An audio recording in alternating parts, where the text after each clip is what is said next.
Guys, welcome back to my another video. तो आज मैं अपने फैमिली के साथ जा रहा हूँ कोरामारा में।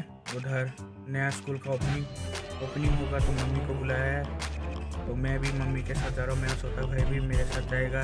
तो चलिए, आज का वीडियो इसके ऊपर है, तो चलिए वीडियो को शुरू। गाइस, पहुँच चुके हैं स्कूल में जहाँ ओपनिंग होगा नया स्कूल का। तो अंदर का आप लोग को व्यू दिखाऊंगा। तो चलिए वीडियो को शुरू करते हैं।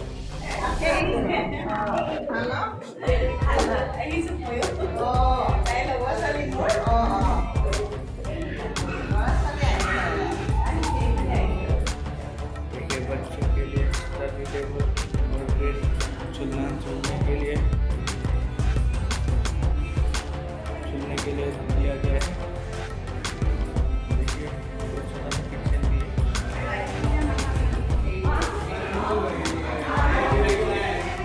कितना बड़ा है। और ये देखिए, बच्चे लोग खेल रहे हैं।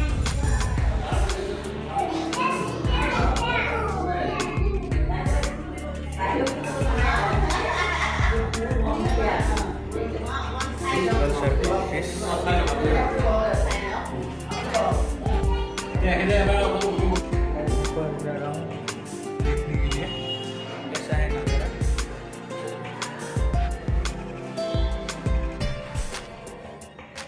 मैं फर्स्ट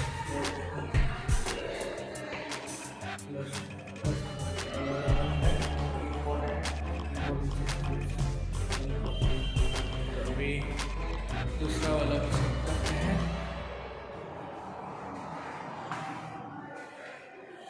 ये देखिए पीछे का नज़ारा ये देखिए, कंस्ट्रक्शन चल रहा है।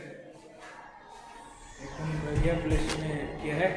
आसपास घर है, जो लोग छोटे लोग हैं पढ़ना चाहते हैं पढ़ सकते हैं। ये भी देखिए। और अभी मैं टॉप फ्लोर पर चुका हूँ।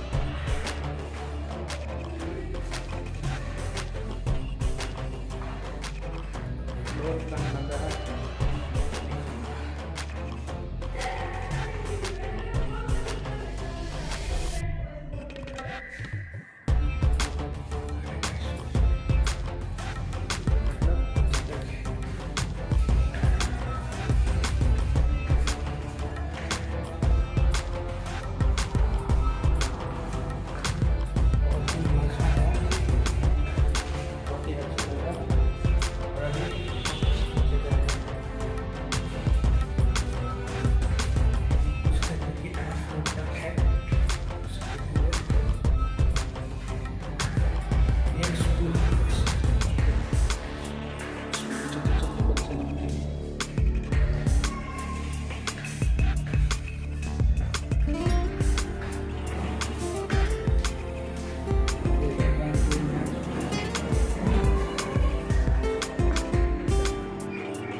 অনুষ্ঠানলৈ জীৱন গঢ়াৰ যি এটা মহান কাৰ্য, সেই মহান কাৰ্য তৰালী দাস নামৰ এগৰাকী শিক্ষয়িত্ৰীয়ে সপোন দেখিছে আৰু সেই সপোনক বাস্তৱায়িত কৰিবৰ কাৰণে তেওঁ এখন স্কুল কৰিছে। আৰু সেই স্কুলখনৰ সেই শিক্ষানুষ্ঠানখনৰ নাম হ'ল শৈশৱ the next generation smart school.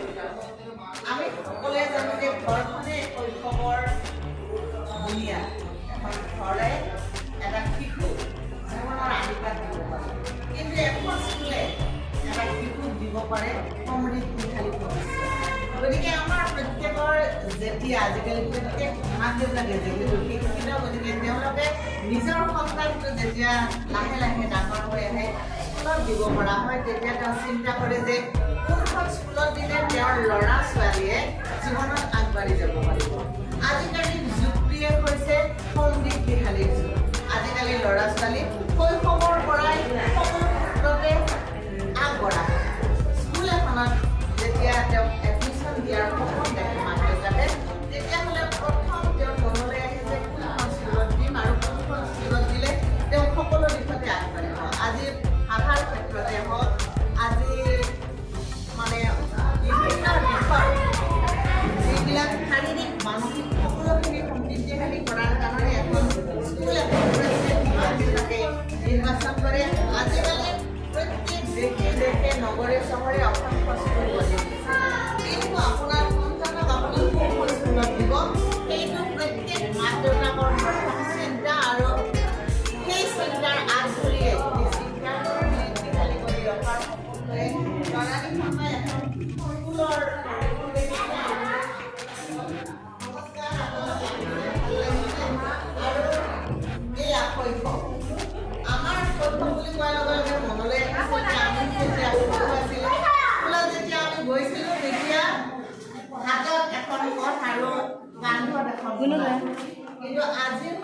বেলেগ আজিৰ শিশুৱে কালি দেশৰ ভৱিষ্যত শৈশৱৰ পৰাই তাক আজিকালি ডাঙৰ খেলিব লাগে